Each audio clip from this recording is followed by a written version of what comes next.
It's true, and, the in politics, when you see something happen that's never happened before and it's disturbing, to me, the most disturbing part of it is not just that it happened, but that, the side that's condemning it now is going to engage in it in the future. I mean, everything Absolutely. it's a teeter-totter, Mhm. and you just think, take a step back and think, is it right to be doing this if it were being done to the candidate I favored? Absolutely. And if you say, I wouldn't like this to happen to the candidate I favor, then maybe it's not such a good idea that it happens to the candidate you don't like. I agree. And that just seems to be the rule of politics too, that everything is constantly escalating. And I observed so much distress and anger and mental health during the pandemic. And in some ways, it seems like our society has never sort of backed down from that constant fear and anger and panic uh, that governed just about all of our thinking during that very stressful time. And that to me is really unfortunate. I cannot relate more. 69 foot pursuit. Stop! Sir! Stop!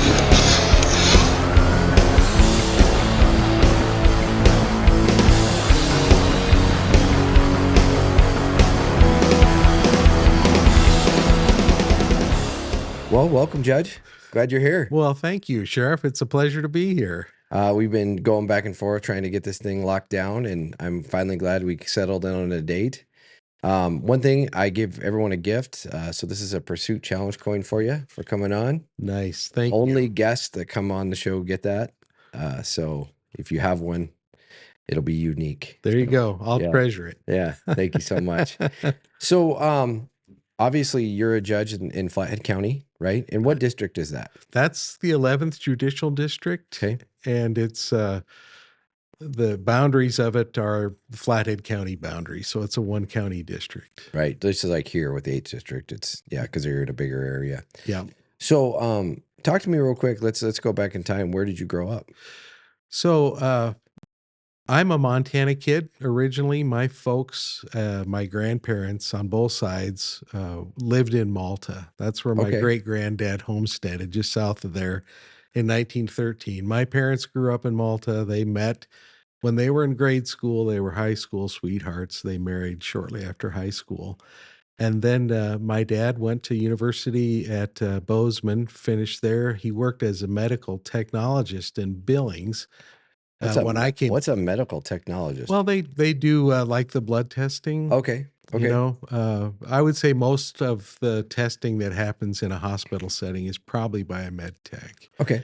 And that's what he was doing. And we lived on Wyoming in Billings, and there were four boys in the family. I'm number three. And in 1969, when I was five, Dad decided to go back to school. And so we moved to Bozeman, where he finished up his PhD.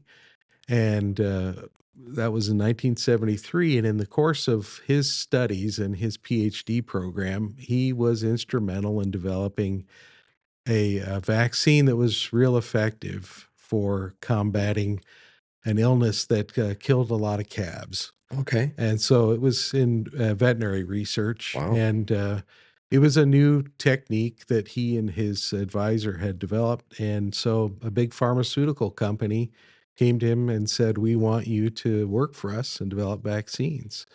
So that company moved the family to Des Moines, Iowa, and I lived there for several years. And eventually, Dad went to work as a professor at Penn State. Wow. And so I went to high school in the shadow of Penn State and then got my undergraduate there. And that was back when Penn State football was doing a little better than they are Oh now. yeah, they were kind of legendary back then. They were. So they won two championships while I lived in town. And then it's not it wasn't my doing, of course, but I left, and I don't think that they've come close since. Well, you were good. But You were good luck. I suppose I went to law school at University of Minnesota in Okay. Minneapolis. It was a great school, tough to get in, got a great education there. Then as soon as I finished, I came back home to Montana to practice, and I started here in Great Falls as a prosecutor. And What yeah, what time frame was that? that was 93. Okay, who's the county? So who's the county attorney then? It was Pat Paul. Pat Paul. Okay, And yeah, he was yeah. he was in his last term. Yeah, I remember Pat. Yeah. Yeah. So and I worked in Great Falls for just over a year. My fellow deputy county attorneys played a great practical joke on me. I still remember this as one of the funniest things that happened as a young prosecutor. It has nothing to do with court. It has something to do with the sheriff's office. But they had badges then. And Yeah. I've never encountered any other county attorney's office where they had badges. They still have badges. I really wanted one. Yeah. And I had to wait several months to get one and kept pestering them. Is my badge come in? Is my badge come in? It finally did come in. And I put it in the leather wallet that I bought for it, and was real proud to have it and carry it around. And we had a staff meeting, and the lawyer said, "Hey, we need you to go over to the evidence room in the sheriff's office, check on some evidence for this trial we have coming up next week." And I said, "I'm on it." So they sent me over and had called ahead. I didn't realize it. I got to the evidence room, and I was trying to remember the name of the deputy sheriff who was evidence custodian then. It doesn't ring a bell. Anyway, so I show up there, and he said, "So who are you?" And I said, "Well, I'm Dan Wilson. I'm a deputy county attorney." And he said, "Do you have any ID?" And I pulled out my badge and I showed him, and he said, "Oh, I don't know. That doesn't look real legit to me." He said, "Let me call over to your office." So we called over to the office. They got they got Pat Paul on and said, "Yeah, we got this guy, Dan Wilson, over here. Says he's a deputy county attorney." Said, "Never heard of him." And so that was my first experience with the badge. It wasn't Nice. wasn't so enamored of it after that. Well, yeah. I mean, you just you got. you didn't end up in the clink, did you? I didn't. Oh, good. Fortunately, no. Good. No, it was just the joke. Good. It was, And that was the old jail across the street from the courthouse back when it was there. it was, yeah. And it was, it wasn't a real pleasant place No, it for was sure. rough. It was Yeah. really rough. Yeah. Yeah, that was in its last days. So then what did you do after? So you moved on from being a prosecutor here. Where'd you go there? So I went to be the lead prosecutor in Chinook. Okay. There was a new county attorney there. He wanted someone to handle all the misdemeanor and felony prosecutions, and I thought this is a great way to get more experience. Okay. So I moved up to Chinook, and it was a good time to go. My grandparents were still alive. I got to spend a lot of time with them. And I was there for about a year, and then I was offered a job as a prosecutor in Kalispell. Okay. That was in 95. So I moved to Kalispell, and that was a very, very reputable office, and it was great work. And there I met my soon-to-be wife, and we were married in 96, and we've been there ever since. I might have moved otherwise, but I went the traditional route. I asked my soon-to-be father-in-law for her hand in marriage, Yep. and he said, "Yep, under one condition." So I was trapped and had to agree to whatever he was going to say.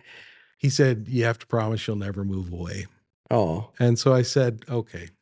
And we've been there ever since. I'm going to pull that card. That's a good, I like that. It- I'm going to do that. It's a great line. It And is. I was just surprised how quick he was in thinking of it, because I know that my question took him by surprise. Oh yeah, absolutely.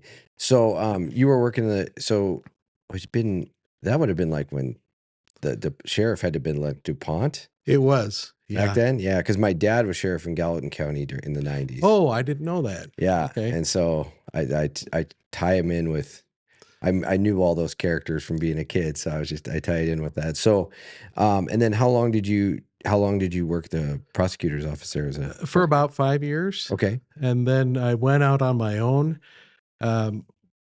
Prosecution was great experience, and I loved the work, but I also wanted to have experience in other areas of the law. Right. not just in the criminal law, but also in civil law and representing private clients. And I wanted to build my own practice, and so I did. And I covered, the waterfront, doing all sorts of litigation, represented people in all sorts of disputes and their more garden variety needs like drafting wills and trusts and that sort of Right. thing. What was your did you have like a type of civil litigation that was kind of your favorite or your niche? Well, You felt my goal representing people was to represent the person, not so much as their particular kind of lawsuit. So I represented people and individuals, companies, whether they were suing or being sued. right. Because as a lawyer, you don't just represent people's claims, you don't represent their rights. Of course, you stand up with them and represent them in court, but you're representing people and their interests. And I think that it's not until you've really sort of taken on the burden of a client and gone through the stressful process of litigation, whether it's civil or whether it's a criminal case, and really borne that strain for them, that you really understand how the legal system works and how it looks from the ground up, because that's how your clients see it. Right. And so, no, I did some personal injury work, both as plaintiff and as defense, breach of contract, a lot of construction disputes. Then there was so much new building going on. There were construction defect cases and that. So I really tried to not dabble, but master every area of the law that I could. I like that I like what you said though. I do. I mean, I have a lot of close friends that are lawyers or trial lawyers or they're, and a lot of them they kind of have a thing they're good at, and that's what they kind of stick to. And I like what you said because it sounds like you weren't married to a cause. You just cared about representing that person that came to you for help. Right. And the law does look a little bit different depending on which side of a case that you're on. Right. But when I felt like I had sort of come to fully understand the system and how it worked, when I represented a party in a case and I looked at the evidence objectively from both sides, both my client's point of view and the opponent's point of view, hmm and when I got to the point where I could look at it so objectively that I could decide I'd rather be trying the case from the other point of view, that's when I knew it was time to settle. Right. Absolutely. Yeah. Because a lawyer, in my view, should be able to try either side of a case. Right. The rules are the same, whether you're on this side or that side. The law is the same, whether you're on this side or that side. The only difference is what the evidence is, and then your efforts in preparation and bringing a good case to trial. I really like what you just said.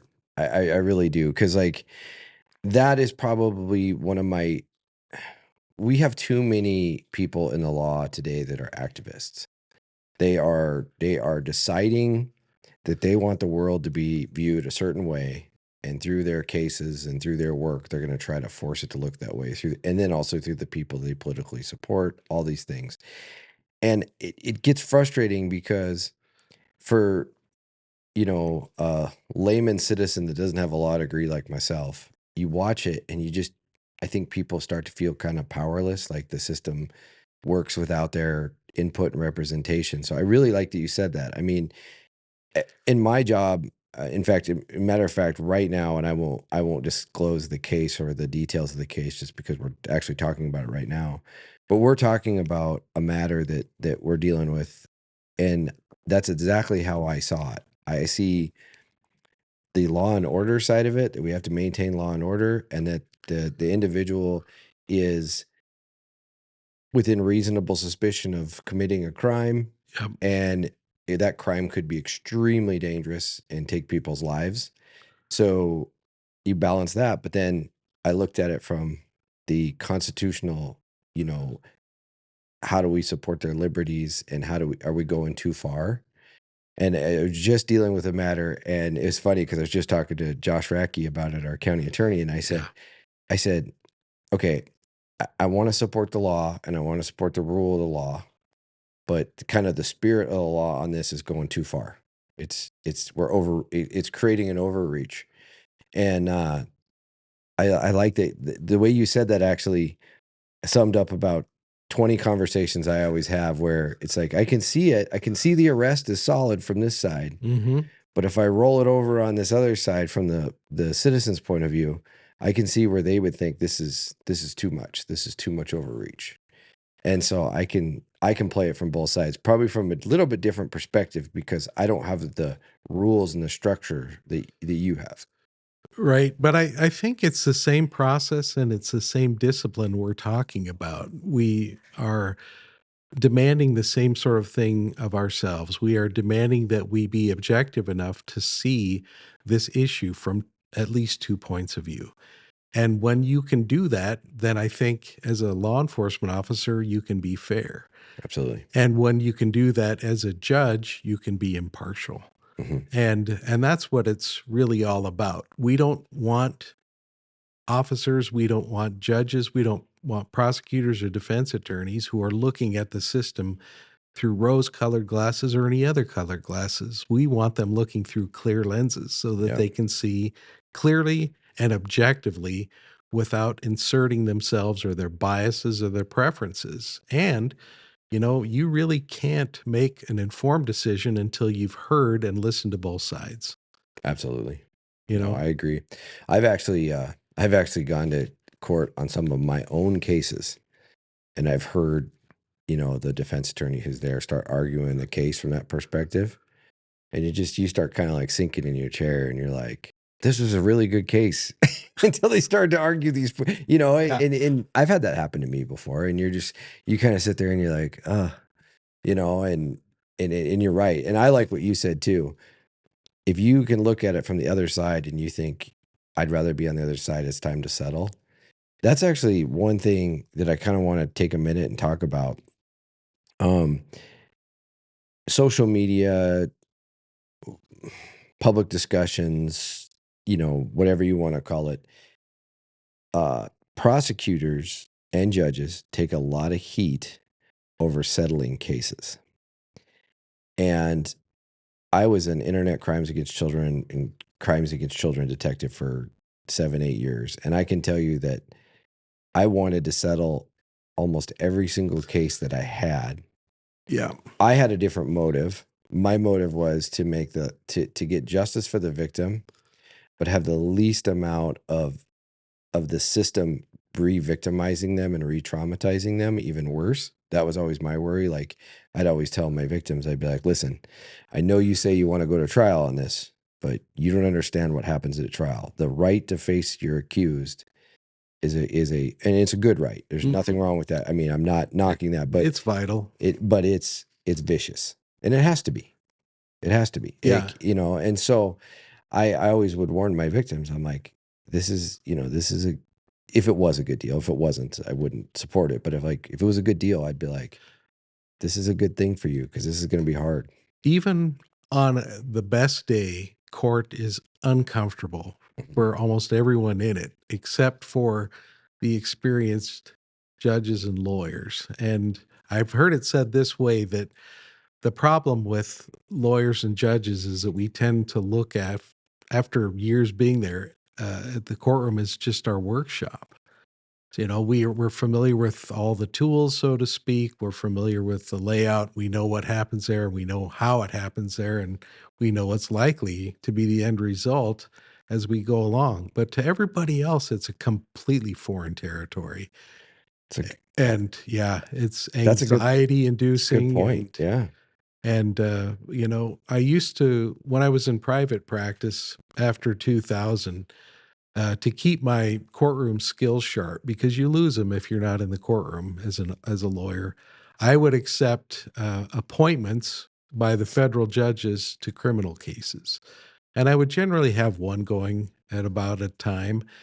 And the one thing that I discovered about representing people in criminal cases, the accused, is that they go through the same stages of grief that a person goes through when they're facing any other big loss, like their death if they're terribly ill. And once I came to realize that the grief that they are going through, which is grieving over the loss of their life as they knew it, because Right. it's very serious in federal court in particular, when they're typically don't charge people who aren't facing very long sentences. They go through those stages. And as a lawyer, you really can't get through to them or talk to them until they've sort of moved through it.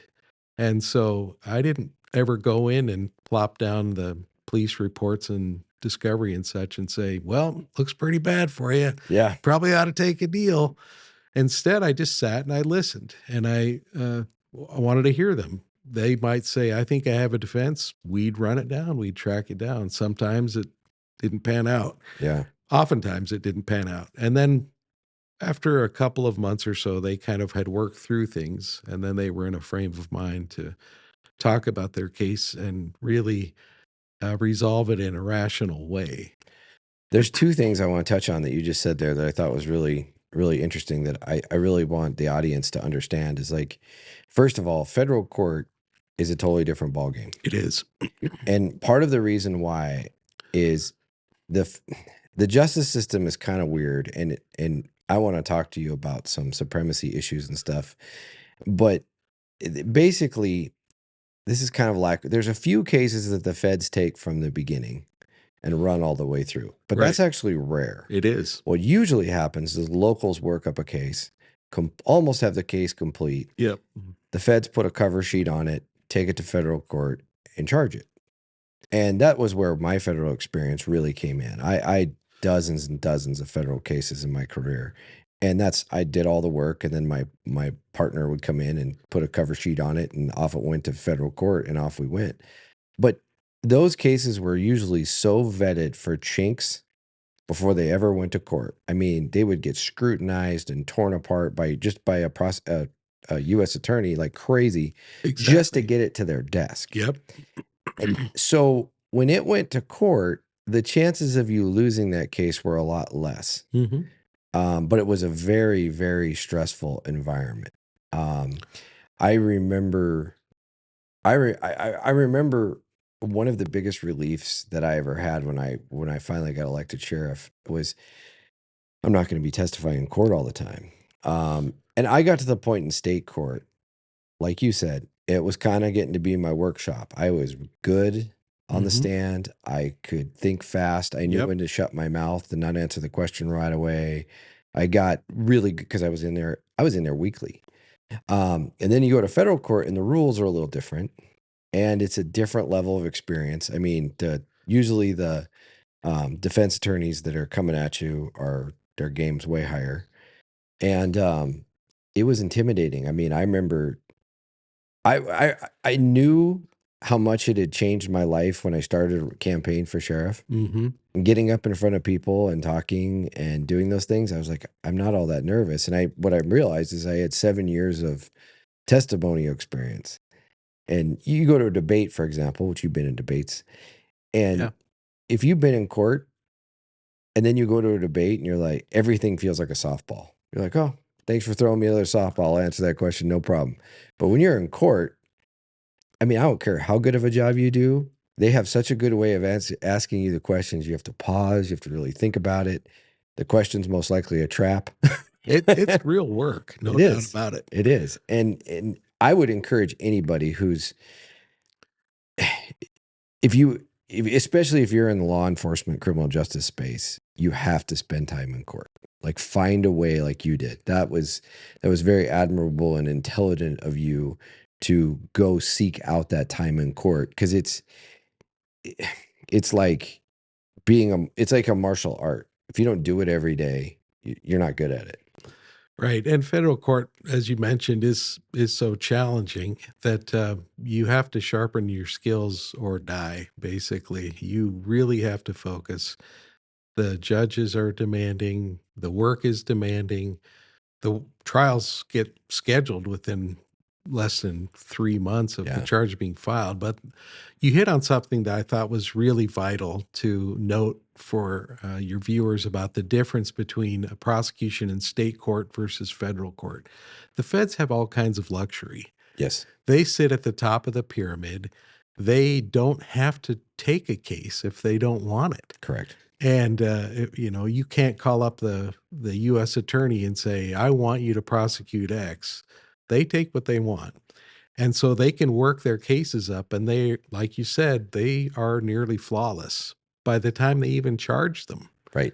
And in state court, it's totally different. As the sheriff, you respond to every call, whether it's a barking dog or a homicide, and you have to be ready to charge these cases as soon as you have probable cause. So you might show up to the scene of a domestic abuse incident, and the law says if there's probable cause, you have to arrest the perpetrator or the aggressor.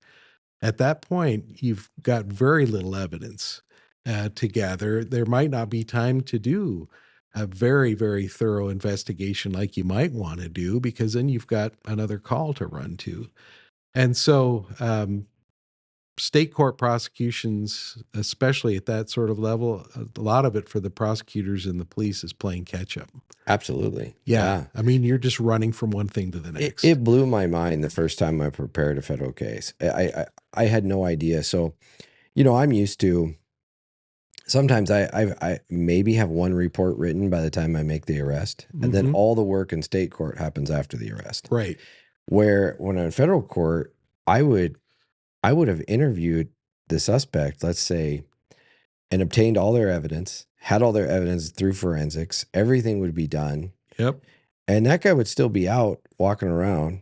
And then all of a sudden you go to a grand jury, they get indicted. And then because the whole case is done, speedy trial in the federal system, I wish speedy trial was this aggressive in the state system, but because of what we just talked about, Right. It doesn't work out that way. But soon as that indictment's over, I've seen trial scheduled 1 month away from grand jury, like Yes. 1 month, and it's like on the calendar. And they don't hold much quarter for that whole thing. It's like it's on, we're going. Usually if they were that tight, they'd get bumped once, Right. but that was it. And then there you were. Yeah. And one federal judge might have 30 to 50 criminal cases filed in a year. And in state court, a district court judge might see hundreds. Exactly. And still have the same number of court days to work with in the year to try to get all those cases processed. If you really apply it, and like you and I have, if you've worked federal cases and you've worked state cases, if you really apply it, it is amazing how well that the district court judges and the local prosecutors and it's amazing how much good work they can get done. It is because everybody gets on the same page. They understand what the process is. And, you might have, like in Flathead County, we stack our cases for trial. When I started in the district court in 2017, we had so many cases that were filed, criminal and civil, and we gave criminal cases the priority on the calendar. And that means people with ordinary lawsuits, maybe an easement case, a construction defect case, a personal injury case. You couldn't get those cases to trial because you were always getting bumped by a criminal case that had priority. So we changed the way we did things. We have dedicated trial terms for both criminal and civil cases, so that if you have a civil case, you're only going to get bumped by one that was filed before yours was. But you're not going to get bumped virtually every time by a criminal case that needs to go to trial. And it seemed to me that was a fair way to try to divide up our time so that everybody got a chance to go to court. And I think it's worked out pretty well, but the net result is that in criminal terms, we might have 15, 20, 30, 40 cases set for the same 2-week term. Yeah. We do And that. at that we do time, that here too. Yeah. it's not possible to try all those cases in that space of time. And that's also another reason why, as you well know, plea bargains resolve a good deal of those cases. Absolutely. So Talk to me really quick. So I take it you're in the private sector when you decide to run for judge. I was, yeah. Okay. So what, were you appointed or did you run? I ran. Did you? What made you want to do that? Well, first, I didn't run for district court first. I really felt I was prepared to be a judge, and this is getting back to that point in my career as a lawyer where I'd look at the evidence from both sides and thought I'd rather be on the other side. So that's when we settled. That was also when I realized I think I'm ready to be a judge, because I was not going to become a judge only committed to seeing justice from one angle. Absolutely. And I felt like I needed to be ready to prove to myself I was ready before I put my toe in the water. And so instead of running for district court judge, I ran for justice of the peace. And I figured it's a 4-year term as opposed to 6 years. I'll give it a try. It'll be very challenging. And you're still a judge. If I really don't care for this, I will just back out. I can go back into private practice. But once you're on the district court, the demands are so great. The term is 6 years. So you owe 6 years on your hitch to the public if you're elected. I thought, I'm going to give it a try in justice court. I did. I liked it. I thrived there. What year was that? That was 2010 that I was elected. Okay. So in 2011, I started. Then there was a vacant seat in 2016 in Flathead County on the district court, and I ran for that. Okay. And won that. So I didn't get any of my judgeships by appointment. Mine was That's by the awesome. will of the voters. That's Yeah. awesome. Yeah. That It's more work. it is, but and just talking to you, you're not a typical judge. And what I mean by that is, a lot of the judges that get, especially a lot of the ones that get appointed, they kind of disappear. You don't see them in the public realm. They're not talking to people. They're Right. not out because they got to, in typical, how many district court judges are there in the 11th district? There's 5 now. We 5. just got the 5th one added a few years ago. So what has been my experience is rarely do people challenge an incumbent judge. It's hard to unseat one. It is. And it's rare that they do it. So what I see is a lot of times when people get appointed, they kind of hide out and they just kind of like disappear into the background. And one of my friends, he's a judge. I really, really encouraged him when he ran. I said, listen, just do me a favor. I get you got to be impartial. I get you can never be seen as like siding with one group of people versus, I understand all those things. But go to some public events, be present. Right. The people elected you. They need to know you. You don't have to go to a lot, but like just be present. Show up at something, shake some people's hands. Do your thing, Yeah. but don't just disappear into the. It makes people feel like the system is bigger than them, and it shouldn't be. But when you don't, if you can't walk up to your local district court judge, stick out your hand and say, hi, judge, how are you? And say hi to him. Then it just starts to feel like very tyrannical, and I Too separate. yeah, exactly. And we all should be, we're all flawed human beings just trying to do the very best we can. Right. And so I admire your vulnerability, and I've seen the judges who can pull it off.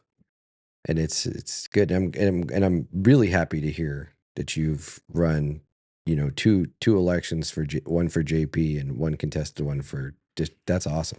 Yeah. And it's, elections are, as are totally different animals than working your job. I mean, your day-to-day life as the elected sheriff is completely different than your experience on the campaign trail. But for me, running for this statewide office now for Supreme Court has been a relief in many ways, because as judges, we're not super encouraged to get out, like you say, and say hi, press the flesh with people. We are taught that we should not appear to be too friendly with some people, because then it might look like we favor those people if they were to have a case in court. But running for Supreme Court has been the greatest excuse to get out and do what I really enjoy doing, which is meeting people Right. and listening to them. And as a judge, you feel sort of secluded, and that's maybe an inevitable part of the job. But running for office makes you realize, and this is super important, and maybe the most important thing I've learned on the campaign trail is that Montanans care about our Supreme Court every bit as much as the candidates running for the Supreme Court do. And that is heartwarming and reassuring, I'll tell you. Whether you're into getting fit or staying fit or just having fun with the family, join the Peak Health and Wellness Center today. With 2 great locations in Great Falls, they're here to serve you. If you like weightlifting, functional fitness, or enjoy a wide selection of cardio equipment, the Peak has everything you need. They also offer classes for all ages and fitness levels. The Peak even has a daycare for those busy parents out there. Go check out the Peak today. The Double Barrel Cafe is all about you, the amazing people of Cascade County. With every purchase you make, they give back to our community. Every bite and sip fuels their mission. Let's make a positive change, 1 cup and 1 bite at a time, because the Double Barrel is not just a cafe, they're building a better community. If you haven't noticed lately, Cascade County is booming, and the choice for all your construction needs is Builders First Source. They even have an automated home builders solution for all of your construction needs. Go to 826 Northwest Bypass in Great Falls and check them out today. Are you looking to replace those floors in your home? Or maybe you're doing new construction? The place I trust is Contract Flooring Carpet One. This is a locally owned and operated business here in Great Falls, and they are committed to serving you and giving you the very best prices and the very best product and service. Go see Contract Flooring Carpet One today. You'll be floored. When deciding who I would trust for the technology component of this podcast, the choice was simple: Information Systems of Montana. Whether purchasing products for business or when I had them build me a new MacBook to catch child predators, they delivered, creating a solution for my exact needs. Contact Information Systems of Montana today. Everybody needs a good insurance plan. Whether it's for home or auto insurance, check out Heinbaugh Agency. Eric Heinbaugh is a local agent focused only on customer service, not sales. If you're passionate about firearms and the Second Amendment like I am, one of the best places in all of Montana to go is Mitchell Supply. Jim and Tammy Mitchell have been running this gun store for decades. They're major supporters of the Second Amendment, and they're major supporters of our community. And obviously, they're supporters of this podcast. For all your firearms needs, go check out Mitchell Supply today.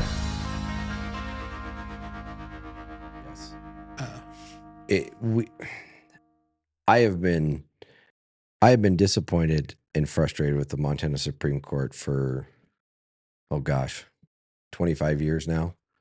So, basically since I've been in law enforcement, so that I could start to understand. And I have just I feel like time and time and time again, I have felt like the Montana Supreme Court, we're supposed to be a representative government. We're a republic. Mm-hmm. People always say we're a democracy, and it drives me crazy. We're a constitutional republic, which means that the people selected should represent the people in that community. And it doesn't mean the law changes. It just means that there's like a culture. You represent the culture that you're in a little bit, as long as it fits within the line, Sure. right? As long as, if you got boundaries, it's got to fit in the boundary. And I've always felt, since I've been in law enforcement, that the Montana Supreme Court does not represent the values of Montana. I have always felt that way. I have felt that it's been very, very activist oriented, and that it's not seeing the cases through Lady Justice who has a blindfold on. That's just my honest feeling about the Montana Supreme Court, and not in every case. I'm not saying every case, so you can't paint them with a brush like that, but I've seen enough of those cases. And I mean, I've had bad rulings even on me that I've seen that are terrible. And you're just going, wait a second. How are we electing people to this court and they don't even remotely, and I mean this in generality, right? They don't look like us. They don't act like us as Montana. They don't. And so that's something that I've been trying to wrap my head around. And I think your experience with actually having to run campaigns for judge is going to do you a great service in that, because you have to get out there and do this. It's not a popularity I mean, it's not just a popularity contest. You have to talk to people. You make a great point. And the difference between a judge and a legislator is that a legislator tells people, this is what I stand for. Mm-hmm. This is what I'm going to vote on favorably. And this is what I'm going to try to achieve. I'm going to try to achieve a change in the law so that the law reads how we think it ought to read. A judge's job is totally different, but it can be tempting in the position of a judge to insert your own sort of political agenda into the ruling and the end. And here's the way that I sort of explain the way that the law should work on appeal. The way that the law works at trial, which you're very familiar with, is all about the process. Mm-hmm. So you collect the evidence, you go to trial, you have a witness testify. It has to be someone who actually has knowledge of what occurred. It can't be someone who heard about it secondhand. Can't be hearsay. Can't be hearsay. But it also has to be based on their perception, the witness's perception. So here's just a quick example. Let's say someone gets charged with assaulting someone with a weapon. And you get to trial, and this complaining witness is on the stand, and they say, they're asked, so did you see the weapon? And they said, well, I saw a fist. You saw a fist. Interesting. You didn't see a weapon? Well, I went home that night and I thought about it and sort of reconstructed the whole thing in my mind. And now I believe it was a weapon. But when I saw it, it looked just like a fist. Well, the process, in order to be fair, we require that witnesses have knowledge of the event and they're able to testify about it from their own knowledge. Make-believe is not knowledge. And that's a make-believe sort of witness. That case would get thrown out, right? You know that. I know that. Everybody watching this podcast knows that. There is a process too on appeal. There are rules. We follow those rules. And if the rules are followed, then the law and the results in the case should be sort of consistent over time. And it's only when you ignore the rule or sort of take a make-believe approach to a long-standing rule and twist it into something it wasn't before that I think you can end up with distortions in the law. So I'm not criticizing the result that our Supreme Court might sometimes achieve, but I wonder about the integrity of the process. So let me give you an example. Recently, up in Lincoln County, there was an elderly gentleman who was convicted of a multiple DUI. I think it was his fourth or his fifth. And years ago, our legislature decided we need to make these penalties stiffer the more times a person commits the offense. And so they increased the fines. And ultimately, they decided if it's your fourth or subsequent DUI, the minimum fine is $5,000. And that was always okay to our Supreme Court under our Constitution, which says there cannot be cruel and unusual punishments. And the way that particular aspect of our Constitution had always been interpreted and applied is, in this sense, we do not allow punishments that are way out of whack, so to speak, with the seriousness of the crime. So if the legislature decided to punish every speeding ticket with $1 million fine, that would likely violate that. the cruel and unusual punishment, because the punishment is so out of proportion with the harm that's caused. In most cases, speeding doesn't cause any harm, right? Right. But if you've got a serious felony offense like a felony assault, the harm that's done is much greater, and it usually affects another person very directly. And so the fine is there, and in DUIs, they up the fine. And for about 30 years, it was constitutional in Montana for the legislature to mandate the payment of a fine. And in this case, with the fellow from Lincoln County, he was a 77-year-old white guy, single, and he was fined by the district court the $5,000. That was a mandatory minimum. Went to the Supreme Court and they said, we used to look at this word proportional in terms of how serious the crime was and whether the fine was, appropriately serious or non-serious. But we're going to look at it completely different now. We're going to say proportional means according to that person's ability to pay. Yeah. And so, it's like when you go through trial, that there's a rule against hearsay. There's a rule that says you have to have direct knowledge of what it was you saw in order to testify in court. So we follow those rules, and it's the process that makes it predictable and fair. On appeal, it should be the process making it predictable and fair. And when you change definitions of a key word like proportional, without sort of backing it up with other courts doing the same thing or it becoming sort of accepted in the law. And what they said to support it is they said increasingly it's the more enlightened view to avoid assessing these mandatory fines because it tends to have a worse impact on minorities, women, and people of color. And in that case, it was a 77-year-old white guy. But isn't the Constitution supposed to be equal protection under the law? That's definitely a very big part of it. And so, I've always struggled with this. And by the, I have no tolerism for racism, hate, or I have no tolerance for that at all. But I've seen this example you've given, okay? And then there's the other example there's the hate crime enhancement. And I've always questioned that. I'm always like, how can a certain group of people get more protections than a different group of people when the Constitution clearly says equal protection under the law? I've always really struggled with that. Now, I understand and I respect the legislature, and I respect the fact that they're a representative government, and I respect the fact that they made these laws and they were elected. I really respect that. I have a deep respect for legislature. So I don't want to sound like that, but I've just questioned these things my whole life. I've been like, how does that work? Because the whole idea of what I view our founding fathers says is we don't see, and that's why you look at like a woman's right to vote, the 13th Amendment, all the things that are put in the Constitution that they're trying to say is we don't care what sex you are, what color you are, what your religious beliefs are.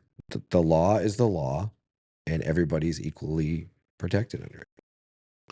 Yeah, you make a good point, and that's certainly one view of equal protection. The hate crime legislation is interesting from the standpoint that in most cases, the law tries to confine itself to things that can fairly accurately be measured.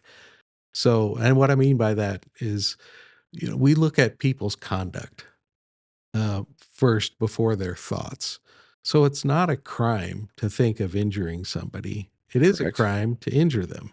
Correct. It's the deed, it's the conduct that is the first guard against some kind of horrific legal system where we punish people for what they think. We look at their intent largely based on their conduct. So if you're walking along and don't notice that you could injure someone by stepping on something or tripping over something, that's one level of intent, typically called negligence. It's like there was this too often cited part of a U.S. Supreme Court decision. I think it was Oliver Wendell Holmes who said something like, even a dog knows the difference between being tripped over and being kicked. Right. And so we look primarily at conduct, not only to determine what's the harm that was caused, but what was the intent behind it. Mm-hmm. What the law is not good and never has been good at measuring is people's motives. Right. Like you could say, well, someone causes an injury and their complete defense, well, I didn't mean to. I didn't mean to cause it. Motive is something that you can make up on the spot. Motive is something Absolutely. that you can change from day to day. You can lie about it without even being caught because it's solely in your own mind. And that is Absolutely. part of that's part of the tricky business with hate crimes, is that we're sort of putting people on trial for their motive. For their thought. Like, I mean, it's going on in Great Britain right now. They're arresting people for their tweets on social media, their hateful tweets Right. or whatever. That's actually happening right now in our world. And, that would be obviously a massive First Amendment violation.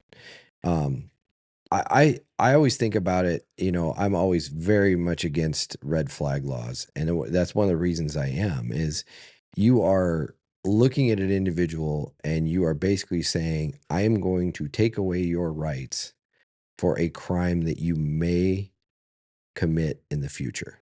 And I'm going to inhibit you from, in theory, I'm going to stop you from doing that. Well, I think we're sort of talking along the same line, sort Absolutely. of parallel. It's the law is really not good at measuring people's true motives or intent.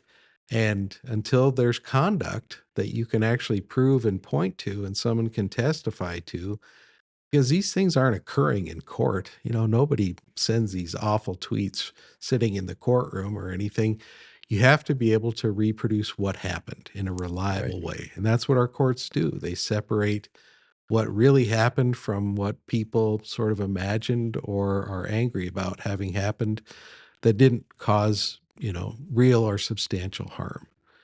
Yeah, I struggle with this. I probably get 5 phone calls a week from constituents in my community who are like, "Hey, I'm really worried about my, husband, boyfriend, whatever. I think he's going to do harm to me." Right. And so I start asking them specific questions, and I'm usually framing those questions around an intimidation statute Mhm. or, a reasonable apprehension statute.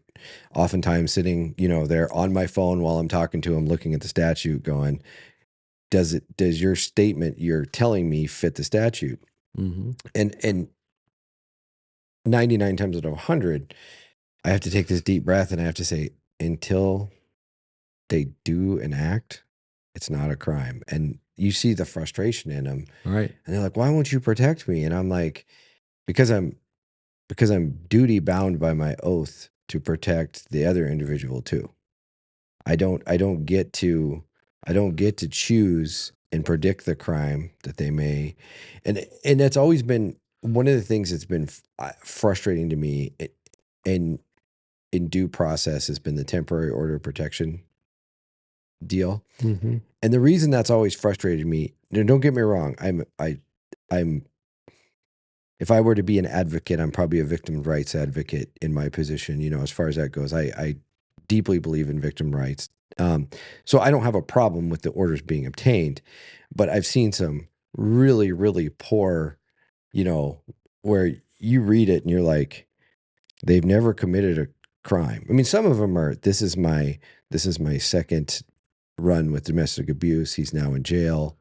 She's now in jail, whatever. And so you read that one, you go, okay, there's been a crime committed. They're getting ordered, good to go. Right. But a lot of these, and I see what happens is there's judges who are scared of they don't have liability, but scared of losing office because they're not protecting the public. And so they're allowing these TPOs to go in. And it literally is, stuff like he walks past me in a threatening manner. He said mean things to me. And you're reading it and you're like, not a single statement in the statute I could go over and put into a Montana code annotated and say, okay, that's a chargeable offense right there. Mhm. And those are being issued.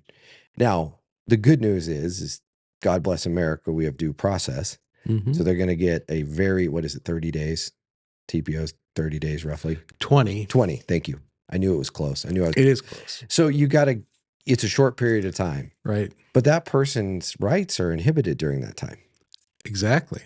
And so I always struggle with that. And I just seem to see a lot of that happening across our country and our state now, is the threat or the idea that it could happen is now becoming the way we're taking away people's rights, not the act happening.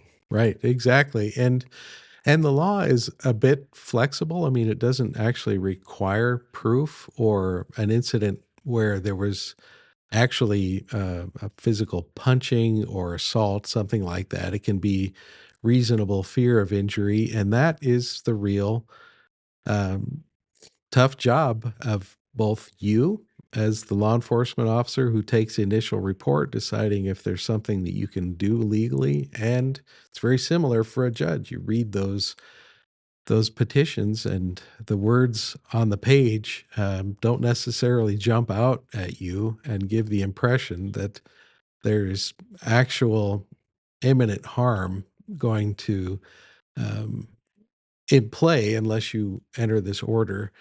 And the other part of it that is on the tail end of that process that you see sometimes if you come to court, of course, but the judge sees because they're in court every time, is that sometimes, you hear both sides and the petitioner's allegations don't really pan out. And there's no question what the obligation is there is to dismiss the petition and vacate the order of protection.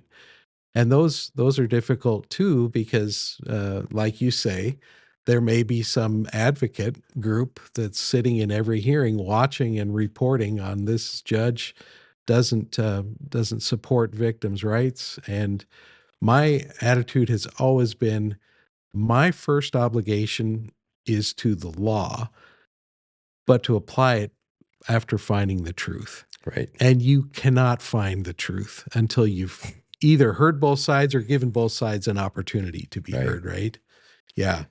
Yeah. And one of the things that's, I think would be terrifying in your position as a judge, is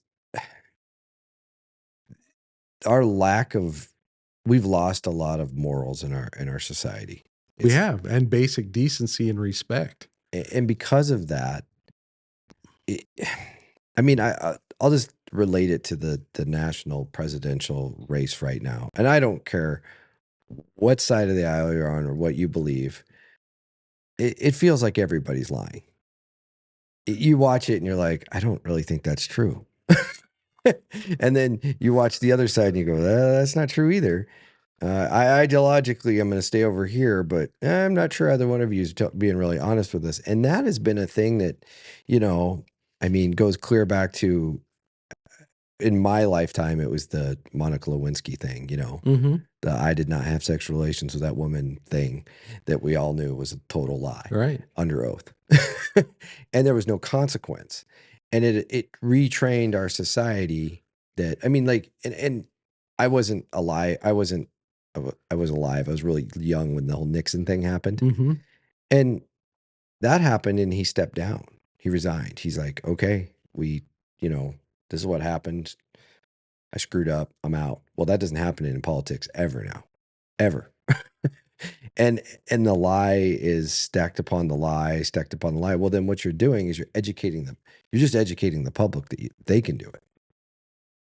Yeah, it's true. And the in politics, when you see something happen that's never happened before and it's disturbing, to me, the most disturbing part of it is not just that it happened, but that the side that's condemning it now is going to engage in it in the future. Absolutely.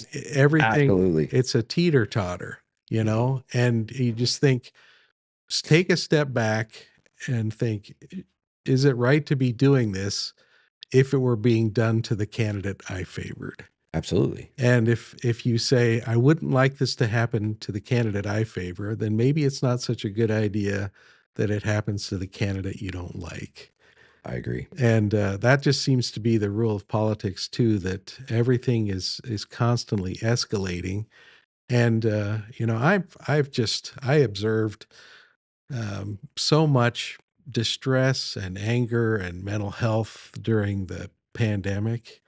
And in some ways, it seems like our society has never sort of backed down from that constant fear and anger and panic uh, that govern just about all of our thinking during that very stressful time. And that to me is really unfortunate. I cannot relate more. It's funny. I mean, everything was hyper political during the pandemic. It Everything was. was. And I remember once it was kind of like, once the dust had settled and you realized it wasn't likely going to rear its head again, it died down. I remember I was making conscious efforts to, not act the way and in a lot of ways I was forced to act certain ways during the pandemic because there was some really, really goofy stuff going on. Yeah. I mean, you heard about the guy that they threw in jail for not wearing a mask. Yeah. And I'm like, okay, fine him, kick him off the jury, incarceration, take away his freedom and put him in a cell over a mask issue. I'm like, come on, we can't go that far this fast. I mean, in a time of history, this is a massive compression of time. Right. And we were stretching, and I say we, because the whole entire system was out of whack. It was. And and and there was people fighting for people's freedoms, and there was people fighting really hard to suppress people's freedoms, and the hypocrisy. And that was the other thing. We talked about people being untruthful. I think hypocrisy is the same. Mm-hmm. If you're going to be a hypocrite about an issue and you're going to say things like, you have to be vaccinated to fly in a plane, but you don't have to be vaccinated for, I can't remember all the other things you did, all these things. The hypocrisy was very noticeable. Well, hypocrisy essentially is a lie.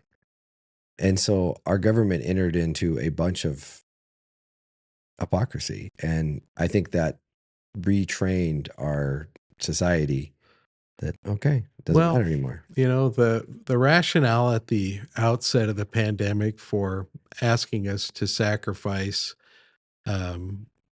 going to church, assembling in places, going to restaurants, going to school, going anywhere else was we need to flatten the curve. And there was a certain amount of sense behind that because you didn't want to overwhelm the medical facilities so that someone who did get real sick wasn't able to see a doctor. And so there was a rational reason for that.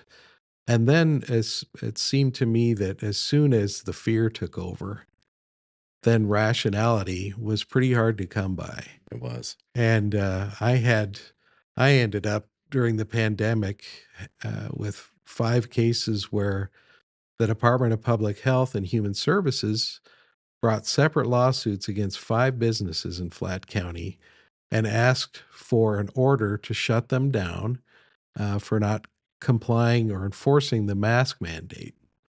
And it came across my desk. It came across all the desks of the judges in Flathead County. And when there's a request for an injunction like that, there can be an immediate order shutting something down, or there can be an order saying, we're going to have a hearing. We're going to hear from both sides before we decide if the business is going to be shut down. It didn't appear to me that they'd made an adequate showing to shut the businesses down right away. So I didn't grant the temporary restraining order and said, I'll set it for a hearing and we'll let the businesses appear.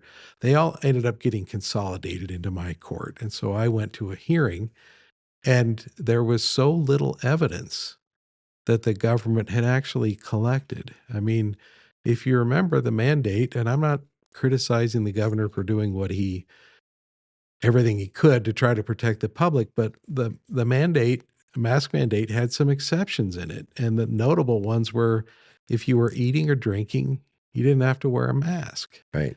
And several of these businesses were restaurants and bars. Right. And the evidence that the government gathered consisted of little more than a couple of investigators walking through the front door, snapping a picture and walking out. They didn't talk to anybody. Right. And that wasn't apparent until we went to the hearing. And I felt vindicated that I had not shut the business down as they requested at the outset before hearing the evidence. But then when I heard the evidence, there really was no compelling proof that there was any sort of wrongdoing. And it looked very, very weak. And so I asked the government attorneys after I'd heard all the evidence, I mean, what do you want me to do in this case? Well, we want you to make them be reasonable. And I said, you haven't shown me that they haven't been. And so they completely backed off their request to shut down the businesses. And it left me thinking, was this really a good faith effort here? Yeah. Was this really a good faith effort to enforce the law, to bring about public safety? And so I refused to grant it. And shortly afterwards, the Department of Public Health and Human Services took advantage of something that's in Montana law that's not in any other. And that is, if you don't like the judge, within 30 days of the judge taking on the case, you can get rid of them. And so they got rid of me. Yeah. But they didn't appeal. And, eventually, it wasn't long after that they just settled the case. And the government ended up paying the attorney fees of the businesses.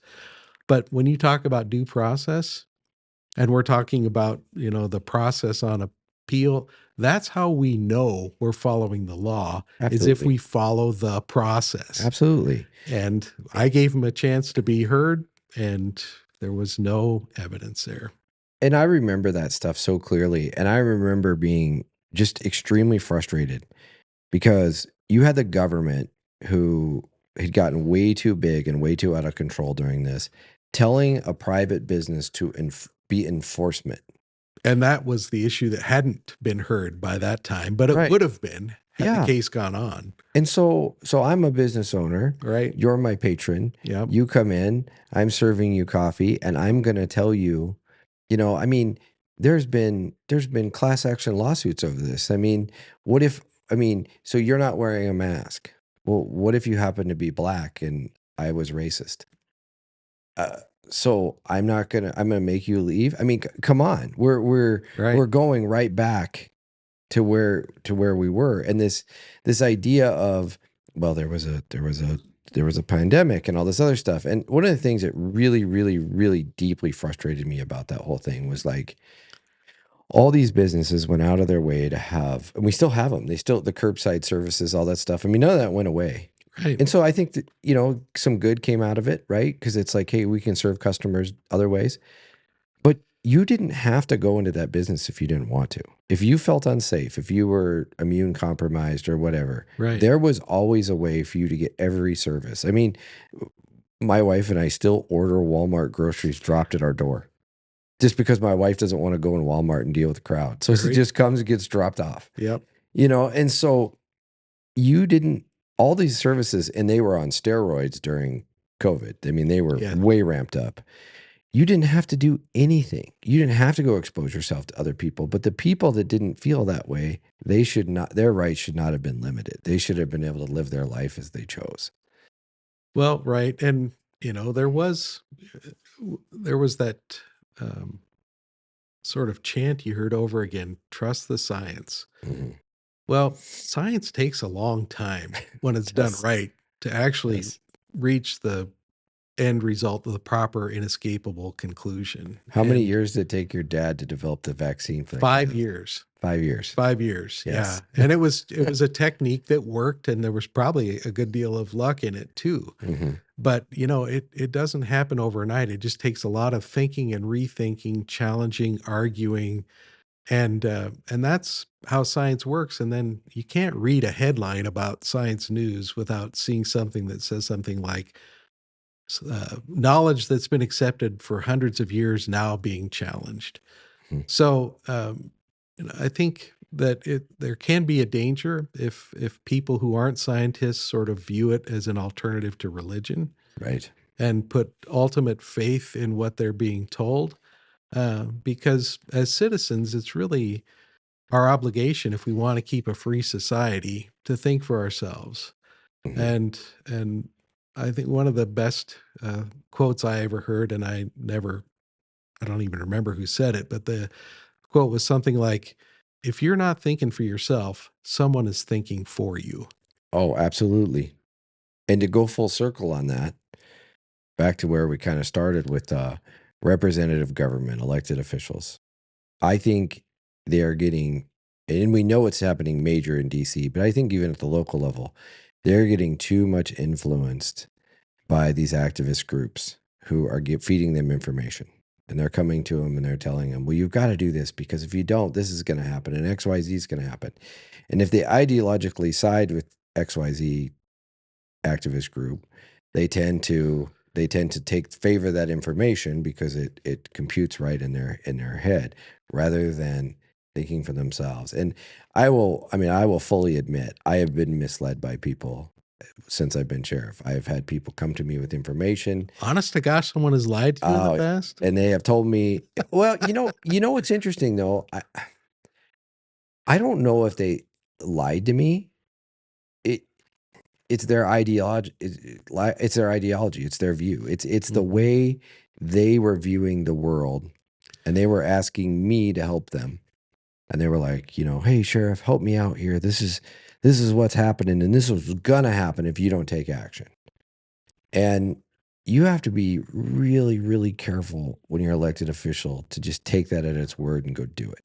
You have to stop, roll back. Well, okay, if I do it, what are the unintended consequences? Right. What can happen? And I'm so fortunate because one of my best friends is our county attorney, and he's very, very fair, and I call him all the time and I'm like, okay, I'm going to do this. What are my consequences if I do? Right. And he'll sometimes say, nah, not really, none. It's pretty solid. Or other times he'll be like, well, you can do it, but you're going to get turned around and get sued because of this. Right. Like, oh, I didn't even think about that. Thank you.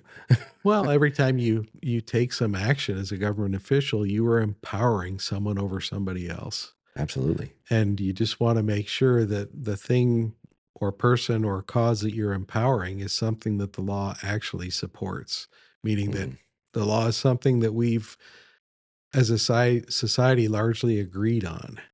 And so you're there as a sheriff to, chase down or empower every sort of fringe idea or group. You're there to maintain order by relying on the laws and empowering people who need their protection. Absolutely. No, I couldn't agree more. And, I've always erred on the side, like, I believe, like, First Amendment stuff. I always believe it's my job is not to, and I always argue this with other government officials. Well, we're going to have protesters today. And I'm like, okay, cool. What do I need to do to protect the protesters? And I don't care what you're protesting. I'm like, what do you mean? I go, well, let's set up an area for them. Let's make it safe. Let's make sure they're out of the roadway. Let's make sure that they're not somewhere where they'll get harassed, but somewhere, and they'll be like, well, let's put them like real far away so they can't bug. I go, no, they get to make noise. I mean, I've had judges get mad at me because someone's protesting out in front of the courthouse and it's loud in their office. And I'm like, I'm sorry. Their right to redress against you outweighs your right to quiet. You don't get that right. It's true. And I tell them all the time, I'm like, if I have to side with somebody, I'm going to side with the protesters, regardless of what they're protesting. It doesn't matter. Their First Amendment right is fundamentally has more rights than the government function. And then people argue, well, they can't inhibit the government function. And I go, if it's a First Amendment issue, they can. They can, if they're being noisy. I go, because everyone confused rioting with protesting. Rioting is a crime. Protesting is not. And they always confuse those two issues. And so I'm very much believe that, it's my job to protect those protesters, to allow them to be heard. And I have to tell a lot of times, a lot of government officials, I have to say, sorry, I understand it inconveniences you, but this is the people being heard. This is how they're going to be heard. Well, and maybe you subscribe to the notion or theory that what the First Amendment provides in a most positive sense is a way for people to blow off steam, and also for the government to know what's got people steamed up. Absolutely. Yeah. Whether you're into getting fit or staying fit or just having fun with the family, join the Peak Health and Wellness Center today. With 2 great locations in Great Falls, they're here to serve you.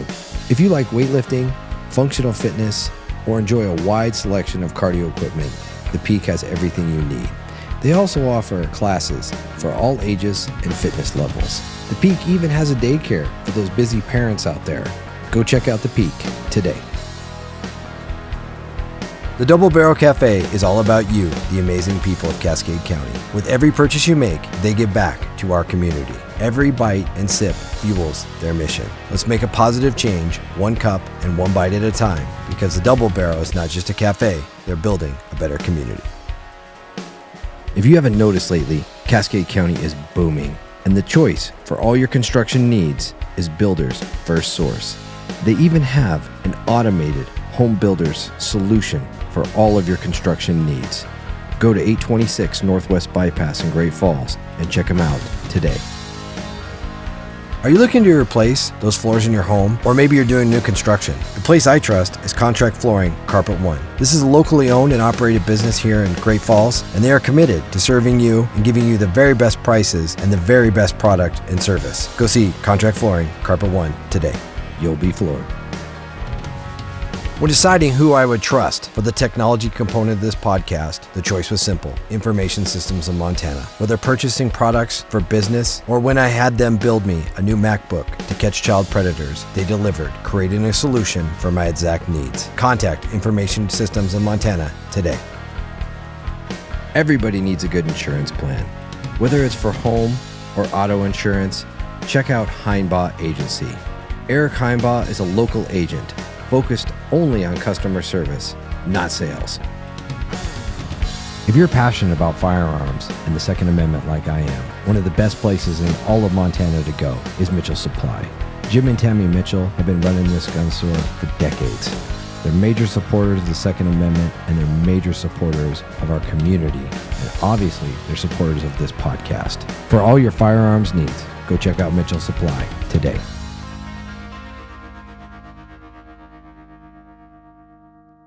I see a lot of elected officials make up their mind before hearings.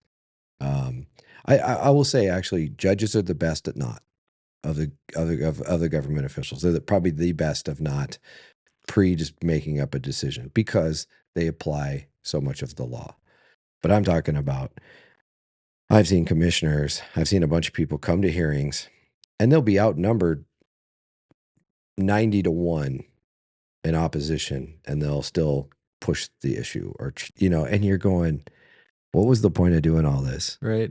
If you're not going to listen to people. And like, well, this is just a better decision, and all the people that really support us didn't show up. And I'm like, isn't that the point?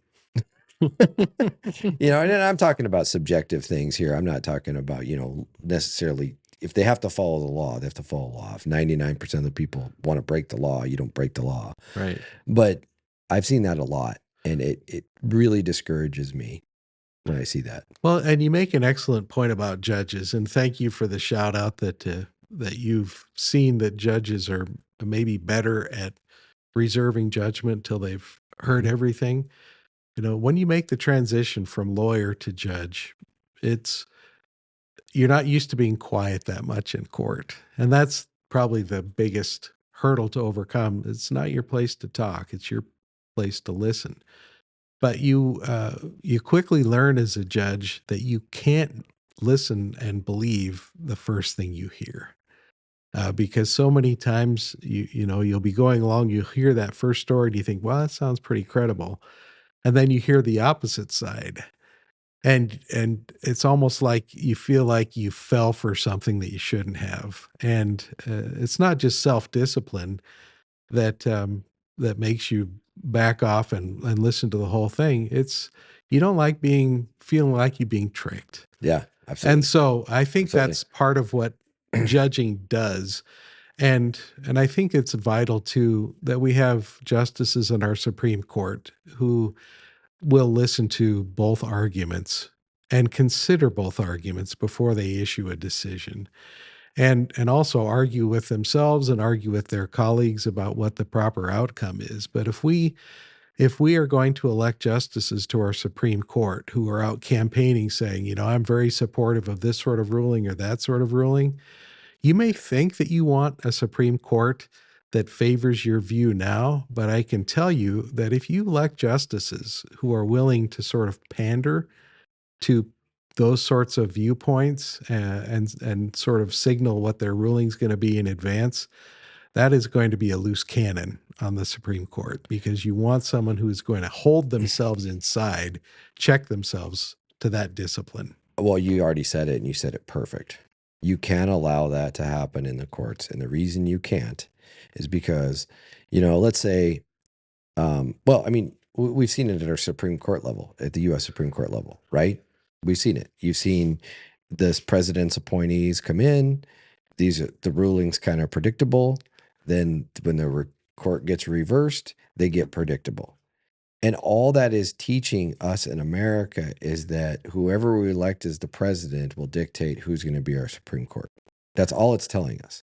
It's not telling us that the Supreme Court is fair. It's not telling us the Supreme Court is super impartial and fair. I mean, I'll be the first to admit it. I'll give my bias. I like the U.S. Supreme Court's rulings now better than I used to. But that's because I'm more conservative and I like the more, pro-gun, pro-freedom rulings. But this is the problem, though. It's become this juggernaut of appointments where it's just predictable. It's like, okay, well, if the Supreme Court's 6-3 from President Trump getting 3 appointments on there, then guess what?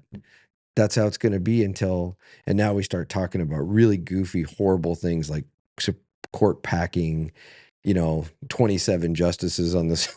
I mean, just make the government bigger and bigger and bigger to solve the problem.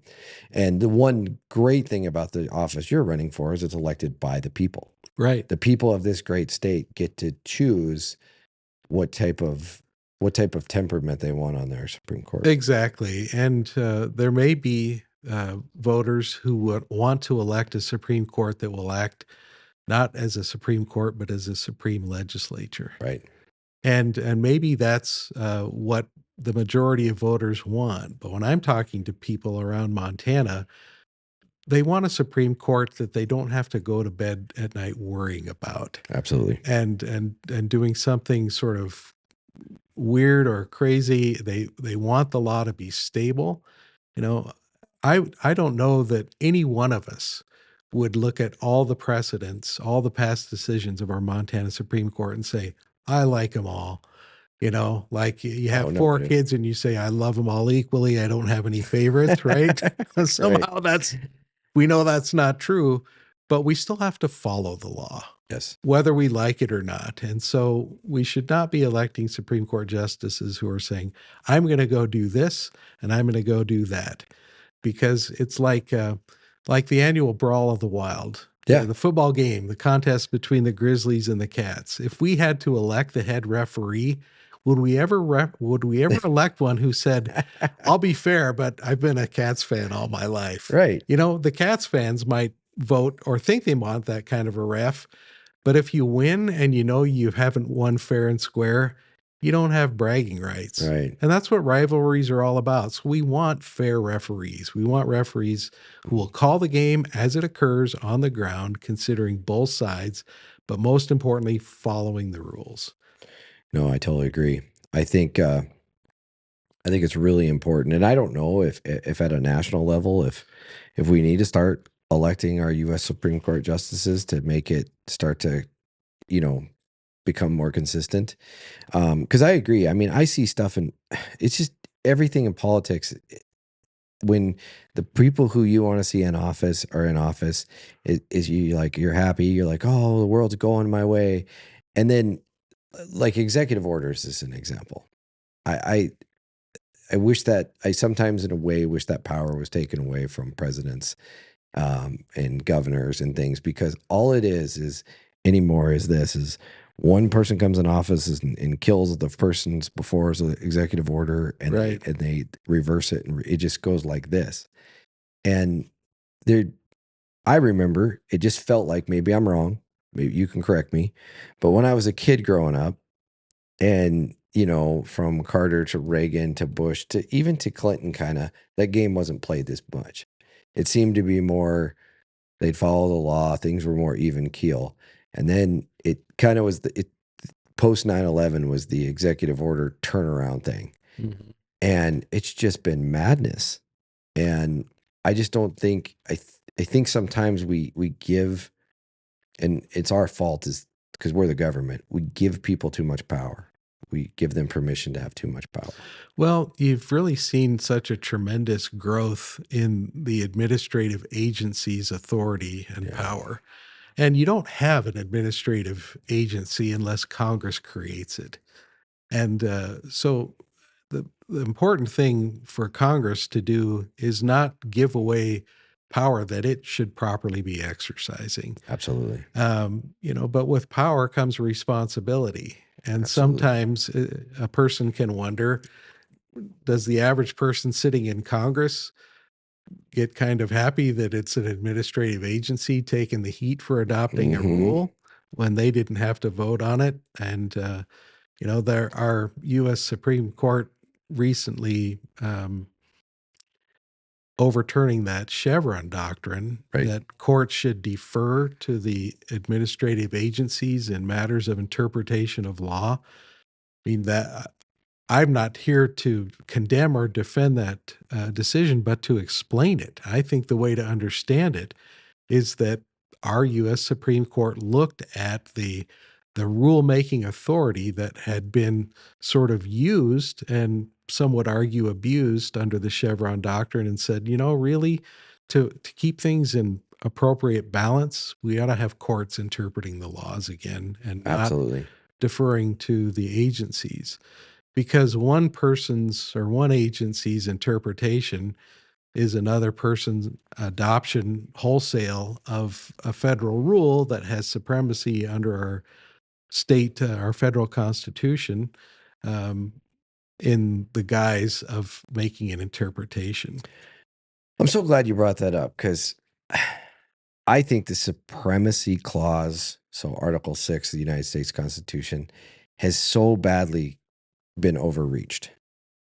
The way I interpret it when I read it is basically what the founding fathers were trying to say was that, okay, you're going to have your local district courts, you're going to have your state Supreme Courts, you're going to have your circuit courts, and then you're going to have your United States Supreme Court. Mm-hmm. Okay. And as a case moves through this process, the Supreme Court is the final say. Or if the Ninth Circuit decides and the Supreme Court doesn't take it up, that's the final say. That to me is yes and no. And I'll explain why I say that, but okay. Go ahead. That to me is what it appears to be, because it says specifically, it notes judges in there. It specifically notes the law.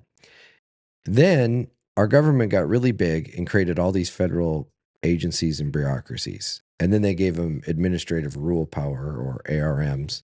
And now these federal agencies are doing this. And then they come into your community to do an operation, to do something. And a lot of times it can be in direct conflict with your state constitution. And laws. And laws. Yes, correct. So you, as a sheriff, go in and say, no, you're not doing this. And they go, well, we have supremacy. And so I have read the entire Constitution multiple times. And the 10th Amendment does not give any power to the federal government and law enforcement. It gives that rights to the states. And so I'm hoping and praying one day there'll be a case that will go to the United States Supreme Court, and this will, be really vetted. But what am I missing here? Because I've never been quite able to wrap my head around where the FBI, the ATF, DEA got all this power where basically they can just run over the top of all the states and do whatever they want, regardless of the will of the people. Right. Because you've taken the people completely out of it.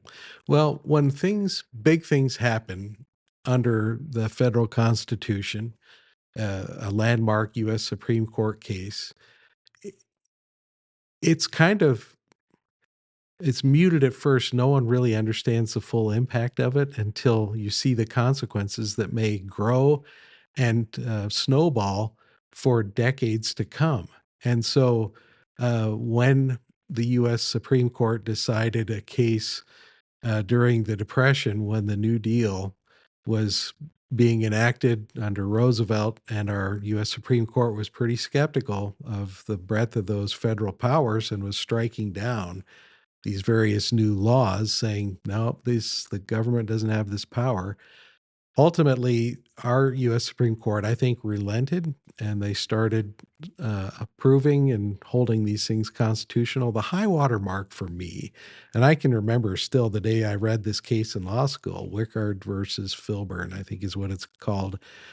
There was a federal program under um, Department of Agriculture to to regulate all wheat production, and there was a farmer who grew his own wheat with his own seed, and he consumed it on his place.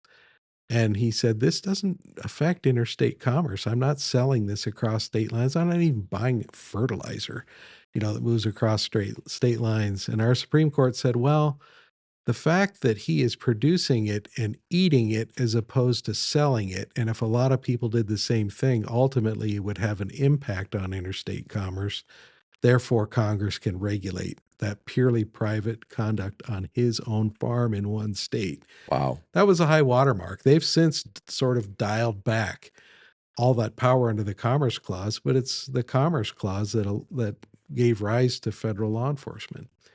And that's what makes it supreme. And I think there was the case involving the gun-free school zones was held to be unconstitutional because there was just no impact on interstate commerce that could be measured by someone actually possessing a firearm in a home or something within 100 feet of a school.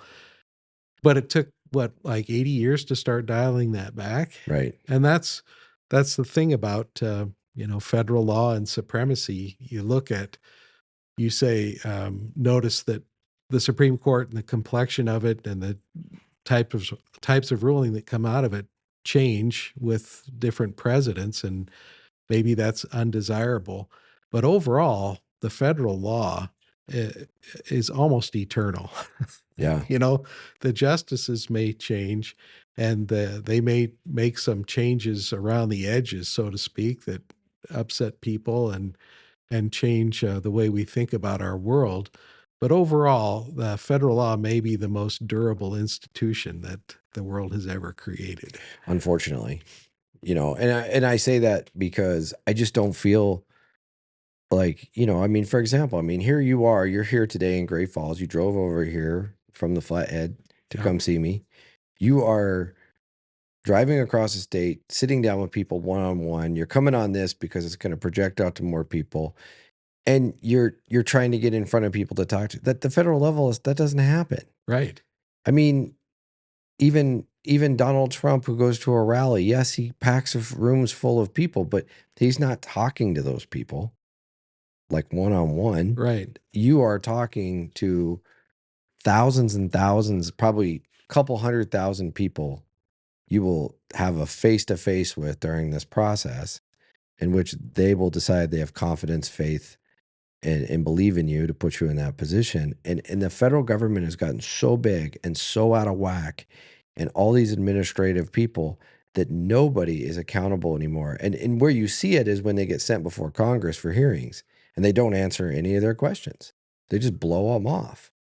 Right. And they don't answer their questions. And you just watch that and you're like, it's so far out of control. It's just, but I guess the reason I'm saying this is because I want people watching this to understand how important the Montana Supreme Court is.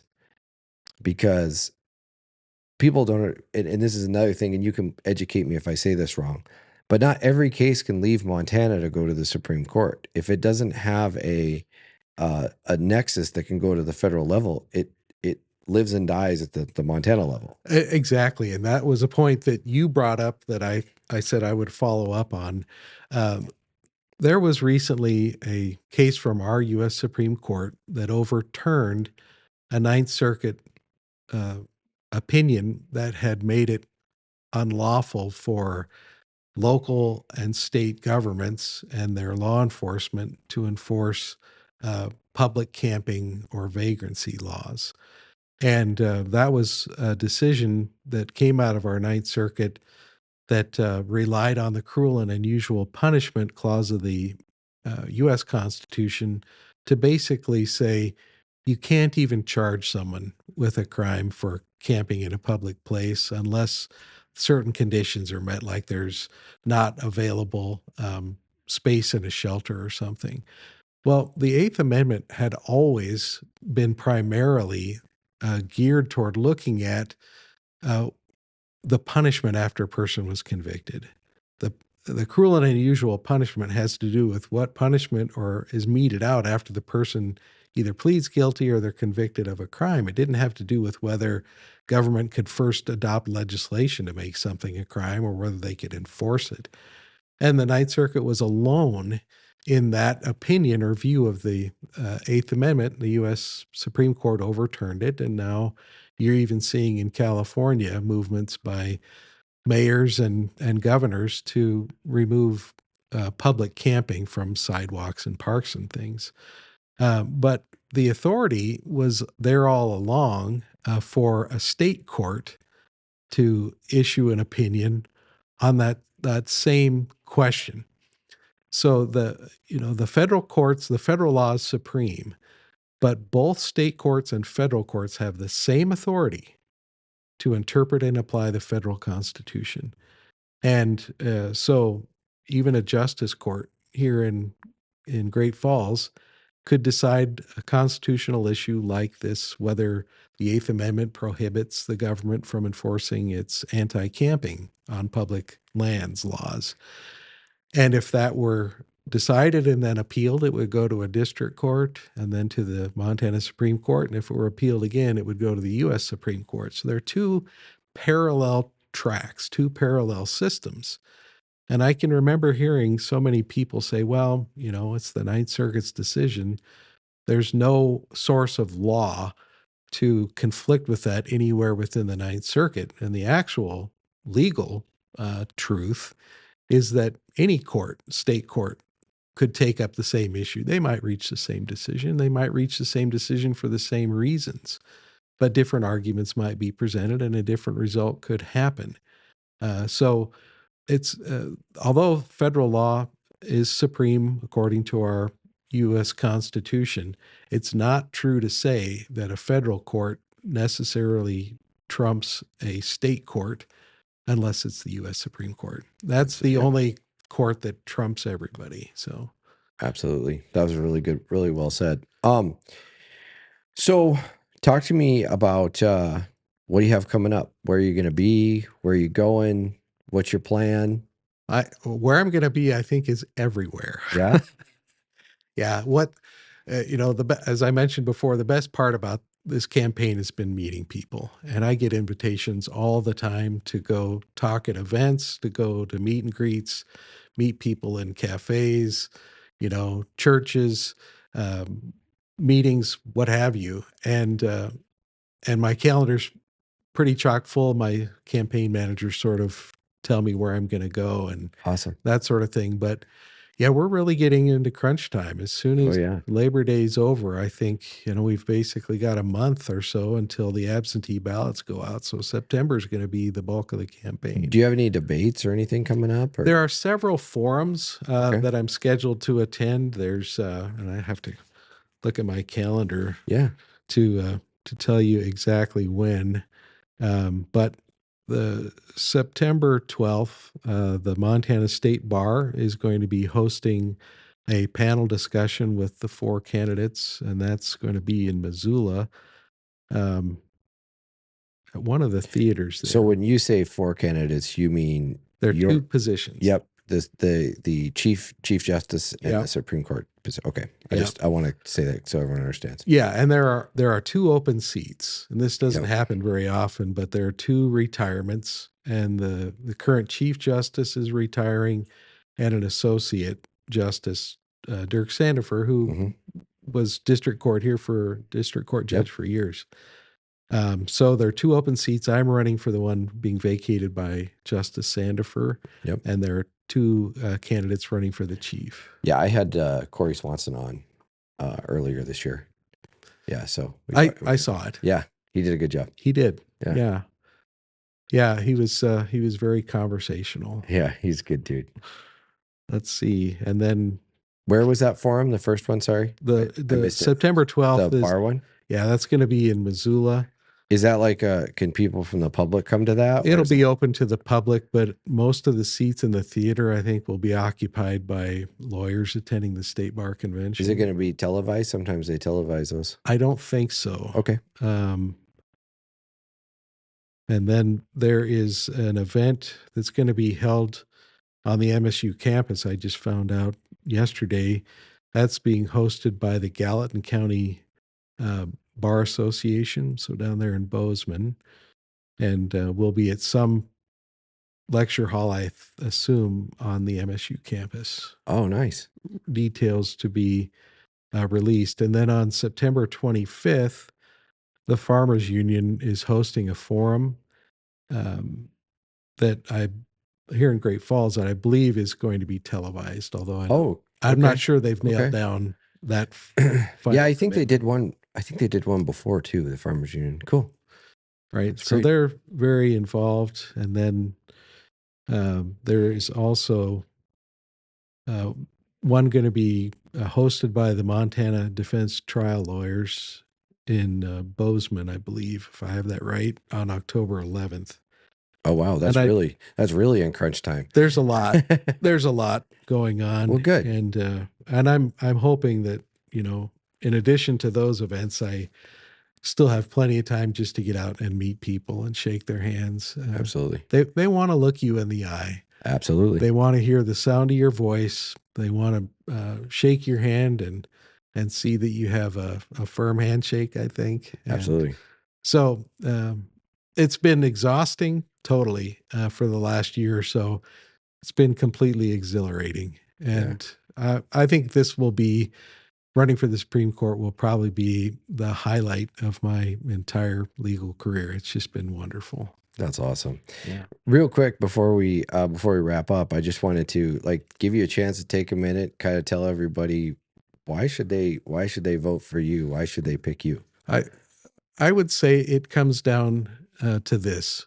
What we want, what we need desperately for the long-term prosperity of Montana, for its stability, is to have justices who are intent on making good, sound, reasonable, supportable decisions in every case. Because we think of court decisions as being important or most important in the sense of what the outcome is, but that's not the most important part.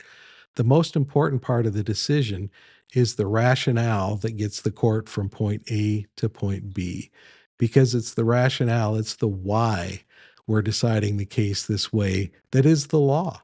That's what lawyers and non-lawyers look like to those decisions to decide my case isn't exactly like the case that was just decided, but it's pretty similar.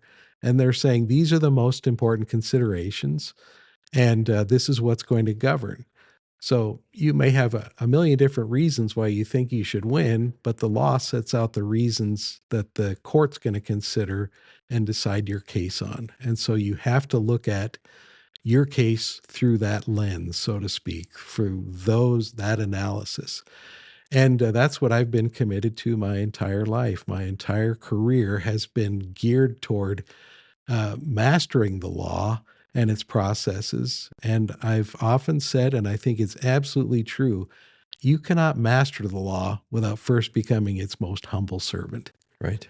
And that is, you set yourself at the aside completely. Mm-hmm. You leave your personal preferences far behind. You're only there to follow the law. Everybody else can read it too, and they know when you're not following it. Absolutely. It doesn't take a They do. lawyer or a genius to look at a court decision and say, they didn't follow their own precedent. Yeah. They didn't follow what they said before. This is something new. And when you have, if you have a Supreme Court that tends to do that, it introduces so much uncertainty. People can't plan on their futures. They don't know what things are going to cost. They don't know if they can acquire and use and develop property. Right. if the rules are always changing. So the rules need to stay the same. They need to be stable and fundamental. And, the best Supreme Court, in my view, is the one that doesn't make any news. Yep. Absolutely. The one that's not stirring up controversy by, changing rules, changing precedent, changing rationales, changing expectations, upsetting the apple cart, so forth. The other two branches of government make plenty of noise. Yes, they do. And it's appropriate that they do so, because that's where free speech lives most, in the House and in the Senate, right? Right. But it shouldn't be the Supreme Court. That should not be controversial. We should be there as the quiet branch, just doing our job. Yeah, that's very well said. Well, Judge, I got to tell you, you are extremely well spoken. You're extremely knowledgeable. Thank you. We went multiple different directions during this podcast, talked about multiple different things, and you never missed a beat. So I'm sure the people of Montana are going to really enjoy meeting you. Well, thanks for the interesting conversation. It really has been a pleasure. Thank you so much. Good luck to you, Judge, and Thank you. God bless. Okay. God bless. Hey everybody, Jesse Slaughter with the Pursuit Podcast. And we really appreciate the amazing support already that this channel has received. Our social media is blowing up. Everywhere we look, people are liking and clicking and commenting. But what we really need you to do is subscribe to our Facebook page and follow us on Spotify. That's what drives this channel. That's what's going to keep this channel going forever. Tim and Ben are behind the scenes doing tireless editing, working on this to make this come out the way it does, this high quality product that it is. So please go in there, click subscribe, click follow, and make sure that this channel sticks around for a long time, because we truly believe it's doing a lot of great things for our community. But there's many, many other people out there who we need to support. So follow and subscribe today. Thank you.